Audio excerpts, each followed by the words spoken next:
الله أكبر الله أكبر لا إله إلا الله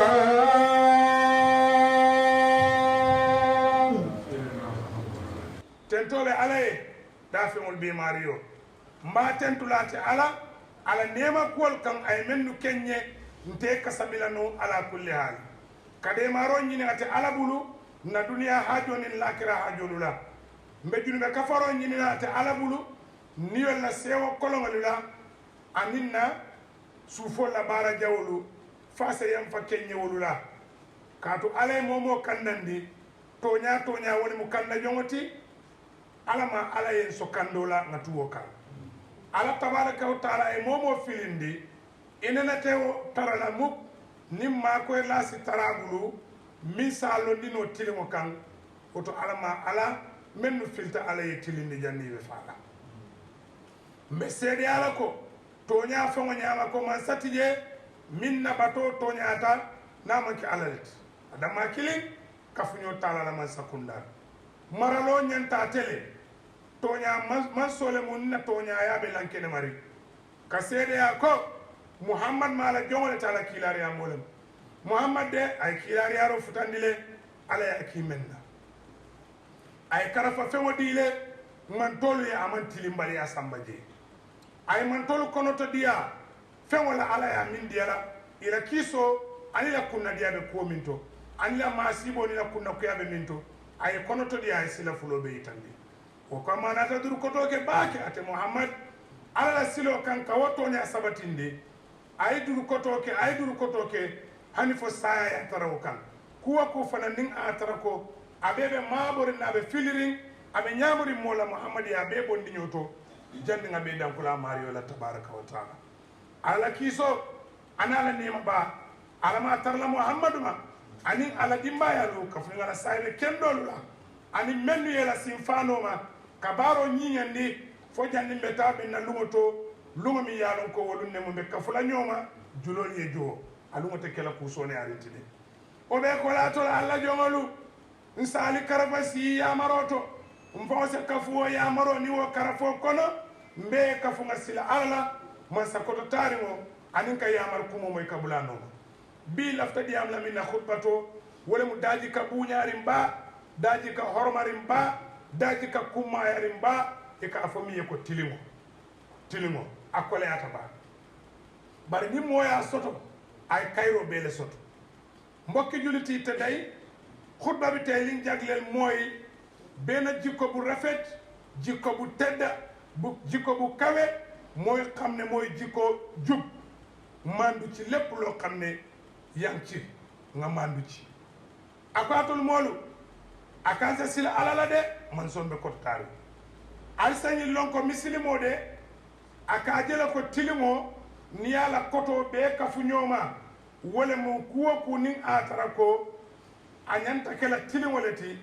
wajibi kollam ka wajibi koluto minu nyantama ay loje ay tilimo tamandije kaatu ala famole ya marlo ke tilimola ala alqur'ano kono suratul nahl ni tata je ala be kumala ala tallako inna allah ala talla ya'mur aka ya marlo ke jongolula bil adli nin tilimola de ako jongol se tilin wal ihsani ani sanya kubaro tamandi ila kolbe mumeto wa itaidil qurba anin ka diro ke badi sutungolla munafam fengol mini alan ko ala subhanahu wa ta'ala ay harje wala yey badi masutungolu sorokaje ala kibar loke alquran kono suratul hujurat ay kononto ita de batarlaje ko ate ala ay tilin dum kelu kanule momo tilinte salon ko ala kanu jongol ko bari ni jenkata imantara alla kanu jongol ko ala tallako wa aqsitu analisatilin inna allaha katu ala talla yuhibbul muqsitina ala itilin jongol kanule de barake kanule fanan wato wat ake kanule wato wat ala ya marloke ko mol se tilin ila fo kanwolu to fana koma ya marloke ko se tilin ila kiti koluto ala tallako wa id qultum awa ida qultum naali ɓe kumala tuma o tuma altol adamadiŋolu faadilu ali settilin allah fo kaŋolu to walaw kana da kurba hanna a tara o tiliŋo a tarati baadi sutuŋo la karol la de si tilinjee de ha si tilinjee de ala ko ko reke ko suratu nisa'i kono ako inna allaha ala talla yamurukum akali yamar le tumo tuma an tuwaddul amanati al se karafa feŋolu di ila ahliha kata dum kelu kan min ali karafa wa idha hakamtum adun nal be kitila bainan nasi molu tema an tahkumu bil adli al se kitinin tilin wala de inna allaha ala talla ni'ma feŋo ñiñatala de yaidukum bihi akali kawanni menna inna allaha ala talla kana aketa anene mambo hani sayin anene tabola sami'an kake moy labati jongol la fo kamulu la basiran jongolu jelale mo ala tallati de jongol la kuma ala nukunde ala talla ko ya ayyuha allazina amanu e altol liman ya jongolu kunu kawamina alkelo labati lillahi ala tallaye shuhada kake sedolu ti ala tallaye banko kan bil qisnin tilin wala de wala yajrimannakum akana li kuruyandi sana'anu qaumin molu konnanteya ala nyinkan alla tadilu kwalta tilinna yemo kon fo ko tilin wata amande nat anu abe tilin wala kan ya konne wala ne man pour ka on pare katen ala koy kana wo kede ala ko idilu munali tilimbang huwa al nyaado o tilo men de aqrabu lit taqwa wala suti atali ala nyas la wala de wattaqullaha al silala talala inna wattaqullaha silala talala man satalla mi yalon ko khabiruna be kumpa bore bima tamaluna al kafum betu al kafum fem bara ala yalon ala be lon ngala de mbokki juliti tade mu ne na ngeen ragal seen borom bi subhanahu wa taala te ngeen xam ne jullit bu déggu dafa war a gis jub ci lépp loo xam ne dañ ko faratal ci kawam daf ko war a def jub la war a dafa war a mandu ci mbir moomu leen ndigte yàlla tabaraka wa taala moo wax si alquran mu ne inna allaha naka yàlla yaamuru bil adli mu ngee digal toujours doomi aadama pour ñaar ñu dal di jub ñu mandu wal ihsan te ñuy rafetal jëf ci seen diggante ñoom ak yàlla waaye diggante ñoomi neen waaye taasil qurba te ñu joxe la nga xamante loolu la war la yàlla war sëgal ci seen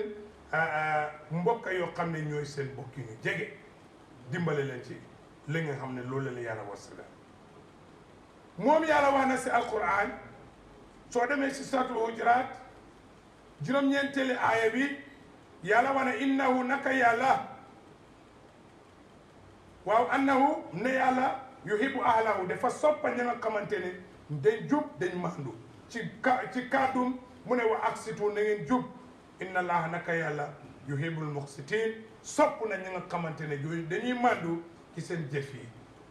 waaw te wax na ne mu ne isa qultum soo leen ay génnee kàddu ngeen di wax saa yoo bugg a wax rek faadilu na ngeen jub nag ci seen kàddu yooyu walaw kaana daa qurba donte sax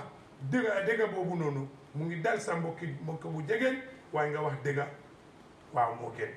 nga wax dëgga waaw te soo leen aate ngeen aate diggante nit ñi ci kaw dëgga ah ako walaatin na nag ñinne ya saabu misilimo ñanta tilin na ala fo kaŋolu to ay tilin ala kiitiyolu to bari fana ye tooñaa ñinin ala kuolu bee mumee to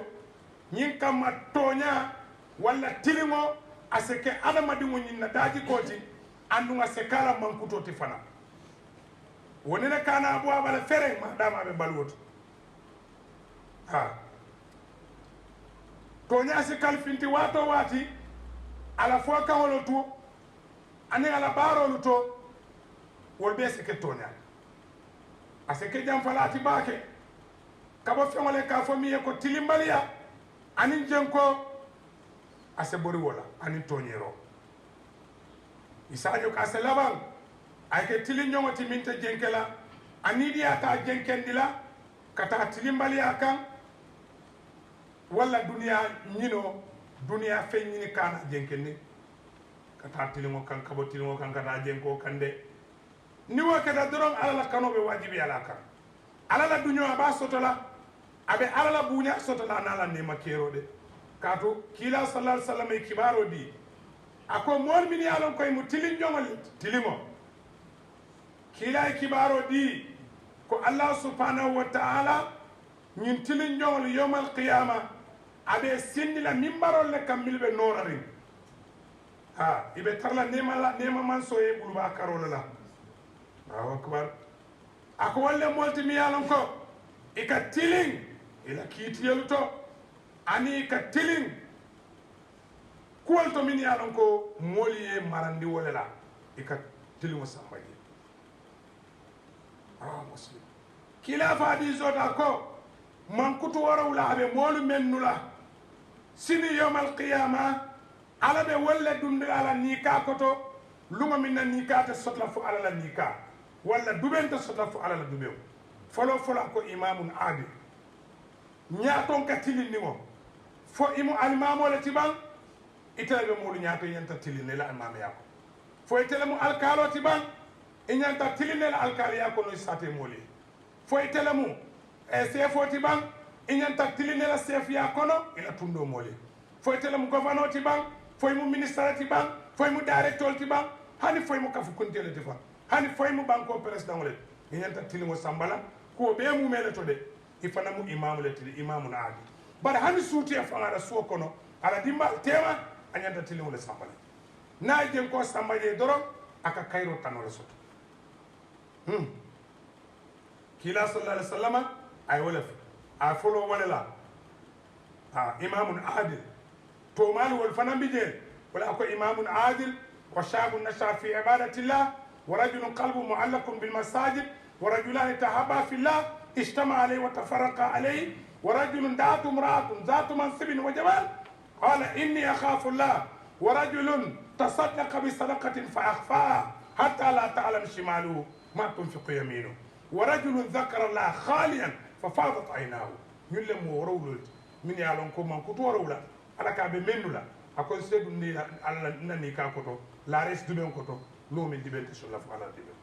دعين فعين ماندو شيء أي ميردا mandu leen doxal leen dégga ci seen jëf yi ci seen kàddu yi ndigte jullit si boppam dafa war a fexe mu dal di ut la nga xamante ne mooy dégg mooy mandu mu jikkoowoo ko nag mu nekk melokaanam mu nekk loo xam ne nit ñi dañ koy ràññee ne kii diw waxkat dégg la da ngay dégg na sax ni day dee sax ñu ne ki tëdda nii kii mooy dee waxkati dégg waaw mandarga bu baax waaw kon nag na ngay doxal dëgga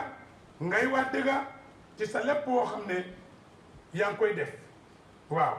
mu ne na nga sori lépp loo xam ne dina nekka jubali wala tooñ waaw loolu de moom jikko bu bon la bu la àddina jaral loolu bu la alal jaral loolu nga jéngi loolu de muy musiba la waaw musiba la yonente bi alayhi salaatu salaam wax na hadis mu ne juróom-ñaari jikko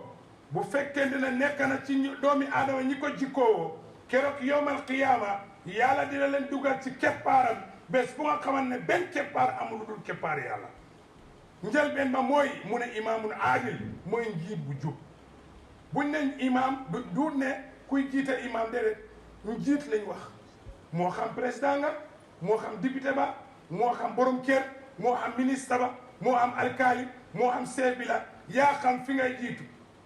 waaw su fekkee ne yaa ngi foofu ñu ne yow yaay njiit bi yow la ñoo wax borom kër sax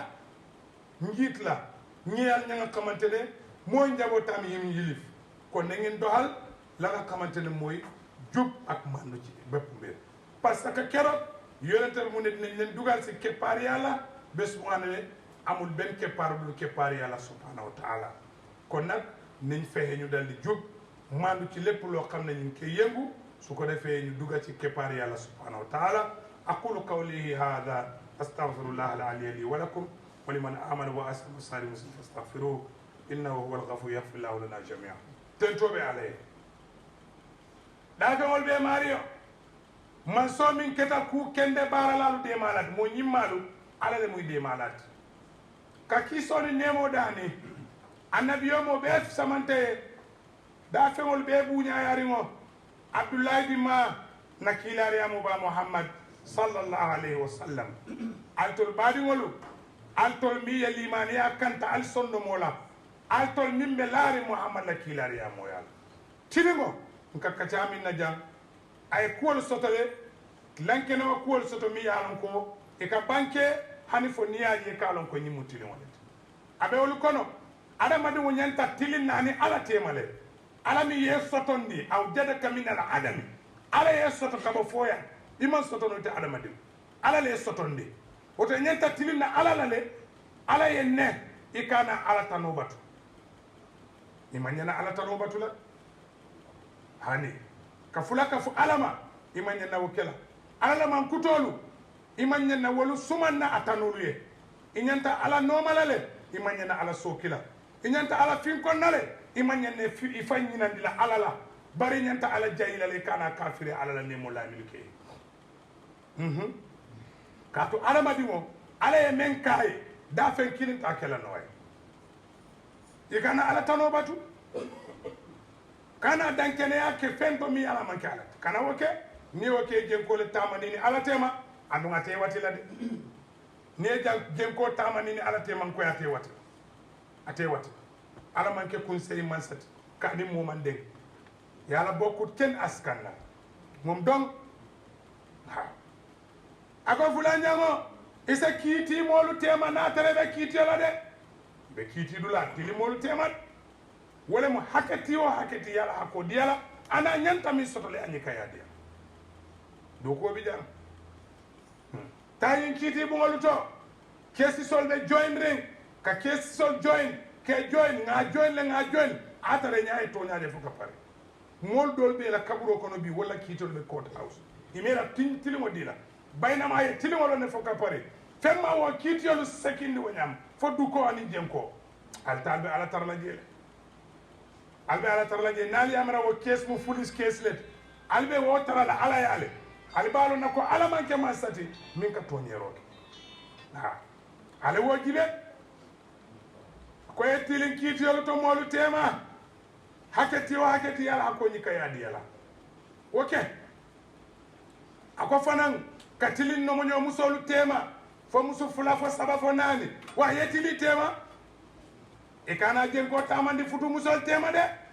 katu niye o ke yomal qiyamah ibena ida ba kunku kino be parakasla ke min ka jen kala musolu tema ala aidi katu minti yomal qiyamah wala ma na wulta kaburo ko na jen kere wala kanana akata karakilin nali o jedo akana alfambatani ke jen ke kolom ñanta tinala musol temal ani wulu diŋolu ye tili tema tele be soto i kana doolu fisamante andi doolu kaŋ bii feŋo to ala ye min dii la i se tiliŋ i la fo kaŋolu to i kana seedoya kuwo la miŋ mu faniyaati be court house le baŋ walla police le baŋ walla community kono le baŋ i maŋ kuwo miŋ lo i ka wo seedeya mine ñiŋ kamma i baadiŋo i ko i ka wo le faasa kiila koye ko unsur akhaka zaliman aw mazluman ibadi mo ma koy nay toñero ke anini ya toñe ama ko nyi kala fulo bel saybol kay ko ni ngay moya toñe mbama ko la nyami nga wolon ne bar na tele toñero ke mem mbama ko la nyaadi ako abulo mu ya fay ko itele toñero ke wala mama ko fa zalika nusratuka lahu ama ko bar wote kala mo e fon kaaje baadi mo be problème o kono ay fitino bondi ay setano bondi community kono society kono korda kono do kudulato ikatu koyte baadi wala mati abe jenkeri e koyta sede aro le koy man fellonje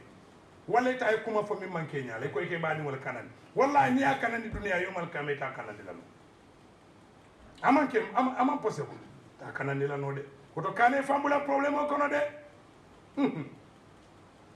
muna jub mandu def am ay mandarga yo xamne dañ dé feñ su ko defee ñëpp dañ ko dee ràññee ne su fekkee ne danga ko jikkoo ci dunda bi dañoo wax ne diw kay moom mandarga jub ak mandu feeñ na ci moom waaw mu ne bari nañ lool bokk na ci yooyu na nga war a jub diggante moom yow ak yàlla moo la sàkk indi la ci kaw suuf ba pare ngay jaamu yàlla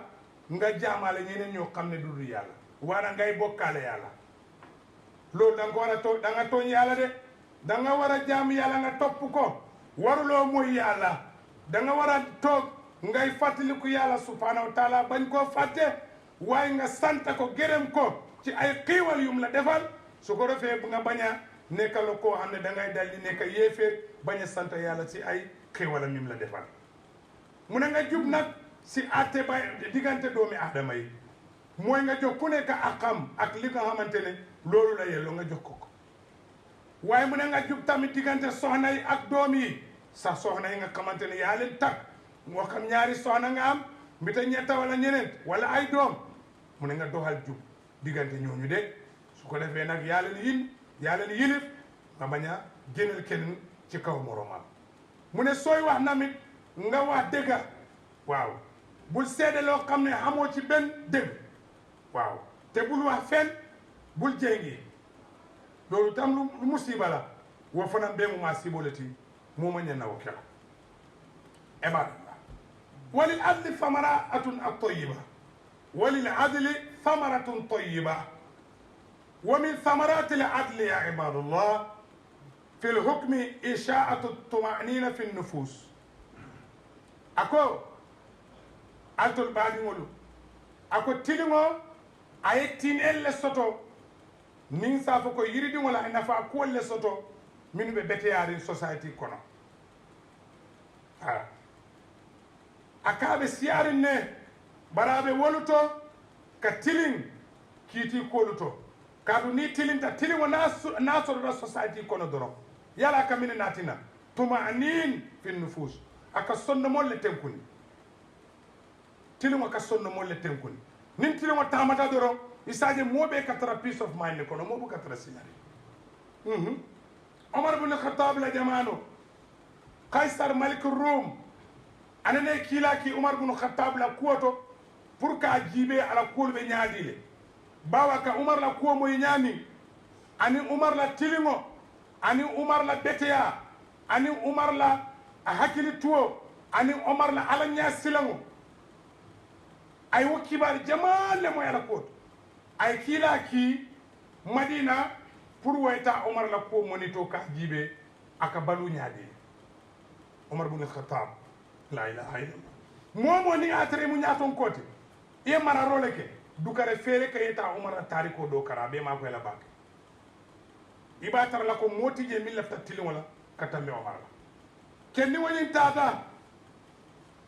biri nga fudara madina ay umar la ko nyinin ka akoy ko allah man sakele ayna malikukum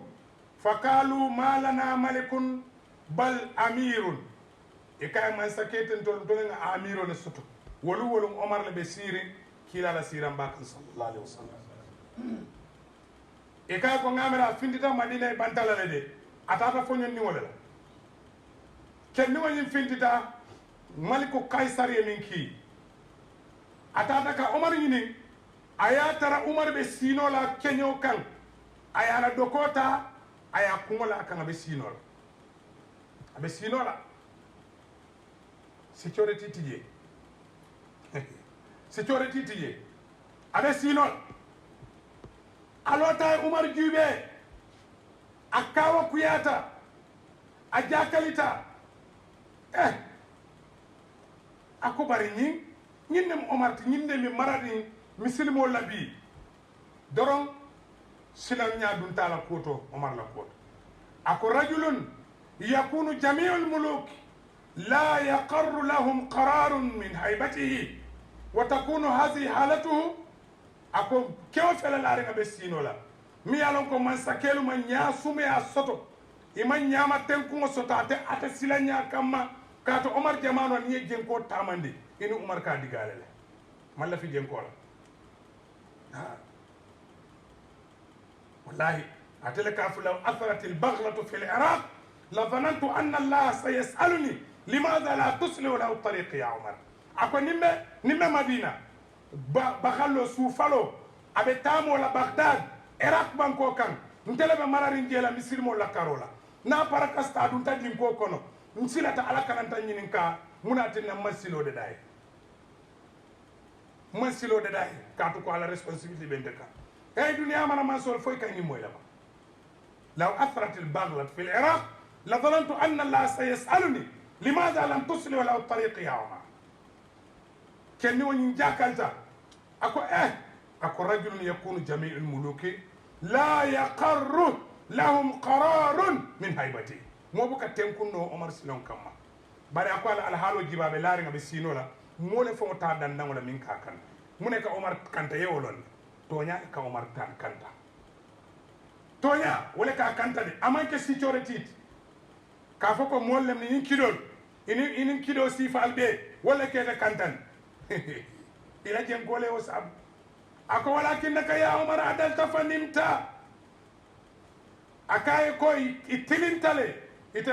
Omar itilinta molle tema la kitiyoto imaje ye nimta mustarihan imaje yi sino tay be tenkundi be laari isonno moy tenkundi man sa ke kili o kedo dunia kono jayaji be yete laadu la to be sino la iman si chorete raji be fala da kati mantile mo la fewol be sunya ye mo la fewol be ke tati bir fente bulu num mo li yela semmo ci ka ya dila ila o femo ya beta ko itele tam iko kumate fola hol tahsabu ayina yawmin kunni wal wa huwa inda Allah azim o be kala ala yakubalet taybe ala tarla jere iman kenun tusti mo melon iman fensoto iman fenno iman fellon mo li yela londo dila yela sembo dila yela kamo dila yela nafulo dila ika siwol kunna ika o nafulo ta ika ke tati momi yetello ndi ko min kummota iniyo fitita i dewta i bondi kole akono iniyo dahandi i ñaajo fita ene kamane ke wala ntolla ñin afrika man sakunda afrika bankol be wala na problème ot iko etemi iko momi ye ko nin kari kumbote te la ñanta ñaada fita ite fonko wo buute mutungale mol be de iko e ko ni mol kumbota ite la ñanta ke ñaa fita ñeete la tombon mamma sayadi mola duniya kono ngadi tella ngamul tombo ngete tombo ngol kunna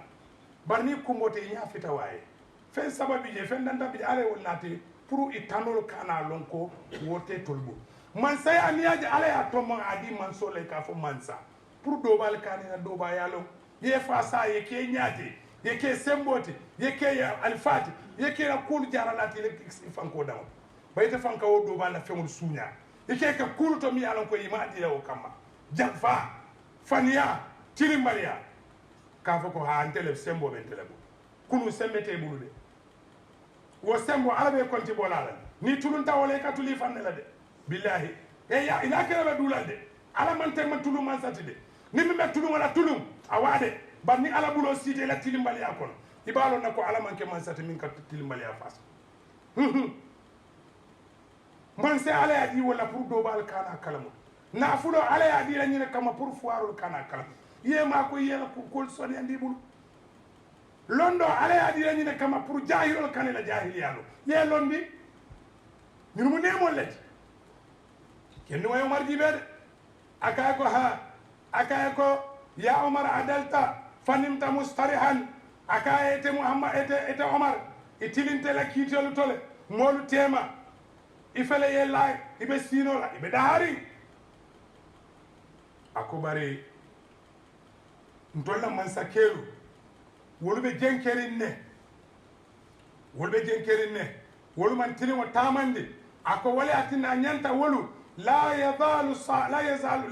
sahiran khaif imedaha ibe nyaaja la suto ibe silaren pour mol kanta boyika kati molla hakolle nakay molla hakol ye wala nakay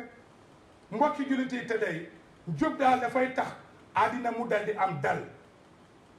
dal leena rek moo koy waral ci adina mooy njub aka jafe nag waaye mooy dalal adina waaw parce que nit ki su jubee muy doxal njub mandu ci lépp yàlla subhanahu wa taala daf koy may la nga xamante ne mooy tumaaninul qalb mooy dafay am xel bu dal ci lépp lu mu ne dafay am xel bu dal waaw Omar bun Khattab dafa am benn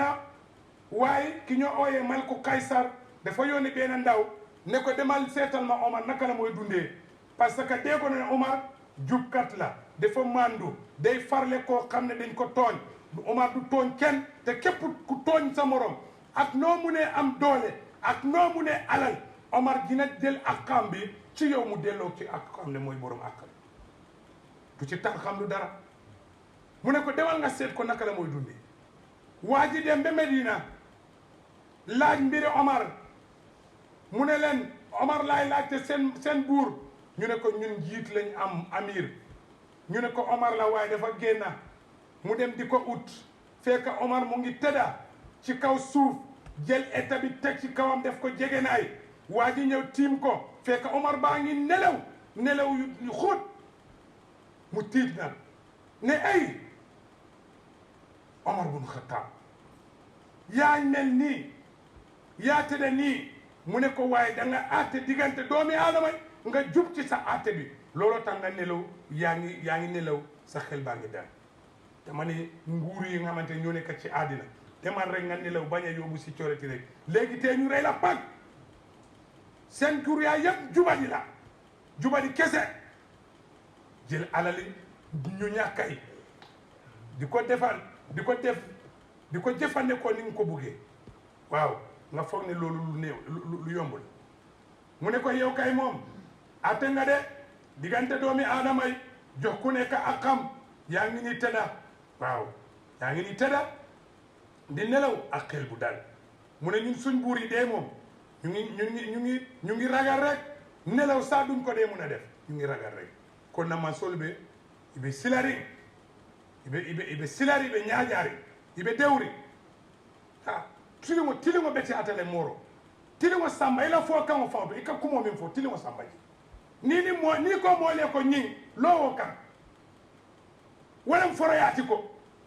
haye nakkan foroyamu kawle wala yemin fo ye lowo kan wala foroyaati ni ma lowo kay boto kay te manki foroti wa fa munafiqiyalati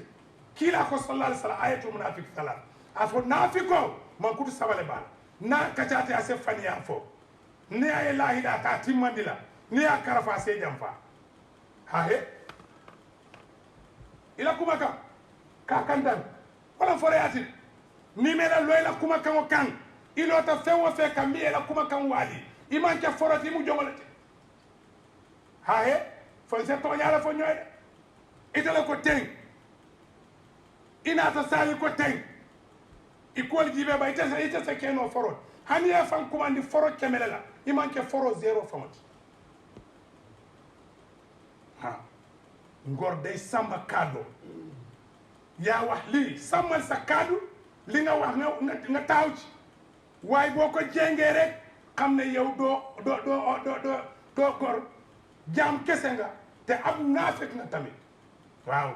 diine moo ko wax parce que yàlla subhanahu wa ta'ala mu ne yaa ayyuha alladina amanu lima taquluna ma la tafalun yéen ñi gëm yàlla lu tax ngeen wax loo xam ne doo leen ko def xanaa xamu leen ne kabura maqtan indallah an taqulu ma la tafalun lii dafa nekk bakkaar bu rëy a rëy ci borom bi subhanahu wa ta'ala ngay wakkaatu boo xam ne doo ko def di wax ne man góor la nte mu forole wonte foroyaa ila kaŋo i ka tuwo le wole mu foroyaati ba niŋ ye la kaŋo waali doroŋ i maŋ ke foroti wo mu jenkoo le ti aduŋ jenkela ni alamandiya ala mee kanu ala ye muksitiinol le kanu a maŋ jenke moolu kaŋ woto feŋo tiliŋo taamandi moolu la soto feŋo to miŋ bee bulu tiliŋo taamandi moolu la karafa feŋo to miŋ bee bulu ha niŋ ye jenkoo taamandi je kaatu sembo le bee bulu fo i la dimbaalu kaŋ ne mbaŋ sembo le bee bulu ite suutio fo i la saateemolu le kaŋo le mbaŋ sembo le bee bulu ite alkaaloo fo i la saa i la tundimolu kaŋ ne mbaŋ sembo le bee ti wulu ite seefoo fo i la bankudiŋolu kaŋ ne mbaŋ sembo le bee wulu ite président ala bee kontiboo la le niŋ ala be kontiboo ke la naal tema luwolu wolu mo mbe jele la naal yen kumbondi bi aniŋ kumbondi mbe kumbo la mbe ala taa la bari yowmal qiyama ali se kumbo ali te dee la muk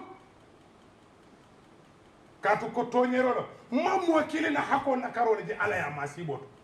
sakoye mobe la hako nakar ite kanal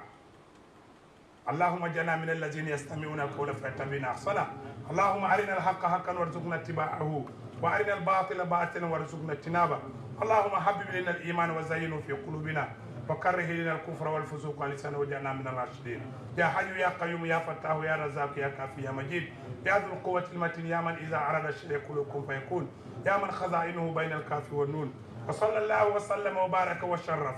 ومجد وعظم ووالى وأنعم على سيدنا وحبيبنا محمد عليه أفضل الصلاة وأتم التسليم وآخر دعوانا أن الحمد لله رب العالمين قوموا إلى الصلاة